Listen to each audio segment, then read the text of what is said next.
Many of us believe that holding on to every moment from our past, every joy, every heartbreak, every lesson is what makes us stronger. But we often forget a quiet truth. Wisdom isn't found in carrying everything with us. Sometimes real freedom comes from letting go. This story is a mirror, gently asking us one question. Am I truly living in the present or slowly dying in the past? Once upon a time, in a quiet forest, lived a small, beautiful bird. It had a sweet voice and wings that shimmered in the sunlight. But over time, the bird developed a strange habit. Every day, whatever it saw, felt, or heard, good or bad, it wrote onto tiny stones. Happy moments, painful moments, small lessons, big lessons. Everything went into a little pouch it carried everywhere. At first, the bird enjoyed this routine. It believed that good memories should be preserved forever, and even painful ones held wisdom worth saving. But as days turned into months, the pouch grew heavier. The bird's wings grew tired.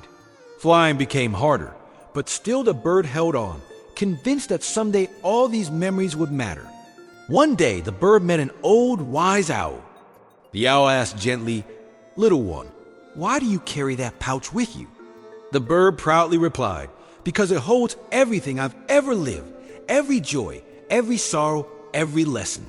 It's my treasure." The owl looked deeply into its weary eyes and said, "If your wings were made for the sky, why weigh them down with stones? Are you living today or only carrying yesterday?" The bird didn't understand and flew away, but this time the sky felt farther than ever.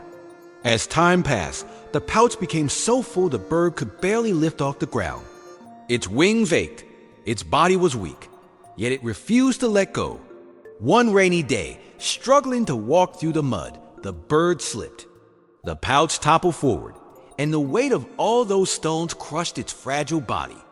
When the rain stopped, nearby birds gathered around. The wise owl arrived last. With deep sadness in his eyes, he whispered, "Memories are meant to guide us, not bury us." This story teaches us something powerful. Many of us carry emotional stones we don't need. We hold on to old pain, old mistakes, even old happiness. But the more we carry, the heavier life becomes. Slowly, without even realizing it, we lose the strength to enjoy the present or move toward the future. Like the little bird, we often believe that holding on is the same as surviving. But life is really about releasing. We can't change what has already happened, but we can choose what we carry forward. Today can still be beautiful if we make space for it. So let go of what's behind you. Forgive what hurt you. Appreciate what shaped you. And take a fresh step forward with a peaceful heart. If this story touched you, share it with someone who might need it. And subscribe for more inspiring stories. Until next time, stay patient, stay grateful, and keep moving forward.